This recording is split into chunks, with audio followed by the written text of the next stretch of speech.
पतिम लुनंती।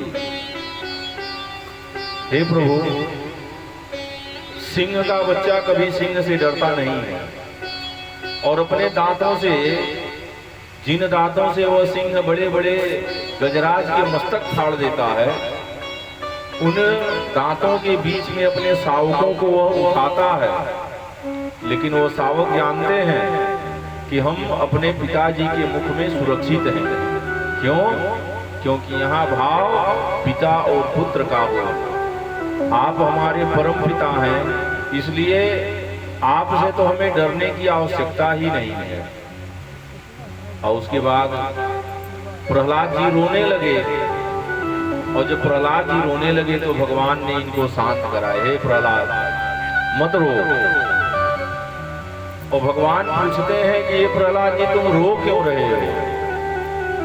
तो प्रहलाद जी कहते हैं, हे प्रभु, आपने हमारे पिताजी का वध कर दिया और हमारे पिताजी बड़े पापी थे, और आपने हमारे पिताजी को मार दिया, और हमें ये डर है कि कहीं आप हमारे पिताजी को नरक लोक में भेज दें। हे प्रभु, हाथ जोड़ करके विनती है, देखिए हमारे पिताजी थे, चाहे जैसे भी थे हमारे पिताजी थे, हमारे पिताजी को नरक में मत भेजिएगा।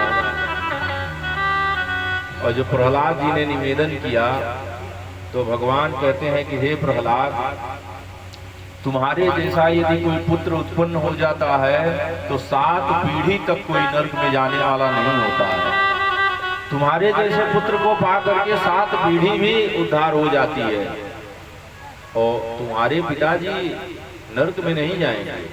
तुम्हारे पिताजी को मैंने मोक्ष प्रदान किया है। और मैंने, देखिए कितने यह आश्चर्य की बात है, भगवान स्वयं कहने लगे, कहे आज तक हमने ऐसा कभी नहीं किया। हमारे जो भक्ति करने वाले हैं प्रहलाद जी महाराज, कितनी भक्ति करते हैं, और प्रहलाद जी की आंखों के सामने मैंने इनके पिताजी का वध कर दिया। तो इसीलिए भगवान ने प्रहलाद जी को वचन दिया। प्रहलाद जी को वचन देते हुए कहते हैं कि हे प्रहलाद, अब मैं तुम्हारे कुल में किसी का वध नहीं करूंगा। चाहे जितने भी राक्षस उत्पन्न होंगे, मैं कभी किसी का वध नहीं करूंगा। भगवान ने प्रहलाद जी को वचन दिया है।